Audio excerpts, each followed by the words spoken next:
அனைவருக்கும் வணக்கம். இந்த பிரதேசம் தான் முள்ளியவளை ஆறாங்கட்டை என்று சொல்கிற முல்லைத்தீவு. இந்த இந்த புழு பேர் கைப்புற பல்லுன்னு சொல்கிறாங்க.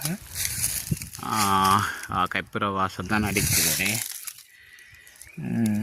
கைப்புற வாசம் தான் அடிக்குது. இதில் எங்களோட பண்டாரவன்னியன் யுத்தம் செய்த ஏரியா இது. 2 வரலாறு சொல்லுவது.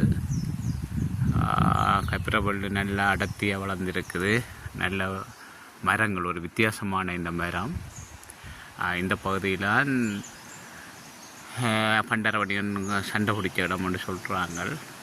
முள்ளியவளை ஆறாங்கட்டையில் இருக்குது, முல்லைத்தீ பகுதியில். தொடர்ச்சியான காடு, பெரிய காடு. இந்த மரம் ஒரு வித்தியாசமான மரம். காணையில் இந்த முள்ளியவளை பகுதி